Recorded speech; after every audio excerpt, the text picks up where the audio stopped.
புதுக்கோட்டை மாவட்டம் திருமயம் தாலுகா மேலப்பனையூர் நடுவீதியை சேர்ந்த மணிகண்டன் என்பவர் புதுக்கோட்டை மாவட்ட ஆட்சியர் அலுவலகத்தில் இன்று புகார் மனு வழங்கிய பிறகு செய்தியாளர்களை சந்தித்தார். அப்பொழுது தாங்கள் மேற்கண்ட முகவரியில் வசித்து வருவதாகவும் தமிழ்நாடு ஜல்லிக்கட்டு இளைஞர் பேரவையின் மாநில இணை செயலாளர் சுந்தரபாண்டியன் என்பவர் தனது இல்லத்தில் 45க்கும் மேற்பட்ட ஜல்லிக்கட்டு மாடுகளை வளர்த்து வருவதாகவும் தமிழகம் முழுவதும் நடைபெறும் அனைத்து ஜல்லிக்கட்டு போட்டிகளிலும் தங்களுடைய மாடு பங்கேற்று வெற்றி பெறும் இடமும் இதேபோன்று திருச்சி மாவட்டம் லால்குடி தாலுகா கள்ளுக்குடியில் கடந்த பிப்ரவரி மாதம் 26ஆம் தேதி அன்று ஜல்லிக்கட்டு போட்டி நடைபெற்றதாகவும் அந்த ஜல்லிக்கட்டு போட்டியில் தனக்கு சொந்தமான பவானி என்ற மாடு கலந்து கொண்டு சுமார் 9 நிமிடங்களுக்கு மேல் விளையாடியதாகவும் மாட்டை மாடுபிடி வீரர்கள் ஒருவர் கூட தொட முடியாத அளவிற்கு வீரத்துடன் விளையாடிய தங்களுடைய மாடு வெற்றி பெற்றதாக அறிவித்ததாகவும் போட்டி முடியும் வரை காத்திருக்க வேண்டும் என விழாக்குழுவினர் கூறியதாகவும் ஆனால் போட்டி முடிந்த பிறகு தங்களுக்கு பரிசு இல்லை என கூறி அனுப்பி வைத்ததாகவும்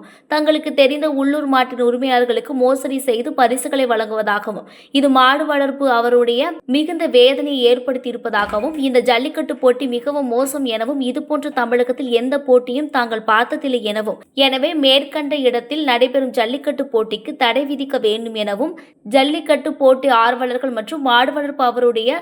மிகுந்த மனவேதனையை ஏற்படுத்தி இருக்கும் இந்த செயலில் மாவட்ட ஆட்சி நடவடிக்கை எடுத்து விழா குழுவினரை தண்டிக்க வேண்டும் எனவும் கூறினார். இச்சம்பவத்தால் மாவட்ட ஆட்சி அலுவலகத்தில் பரபரப்பு ஏற்பட்டது. நல்லா சிறந்த மாடா விளாண்டுகிட்டு இருக்கு. டக்குன்னு கயிற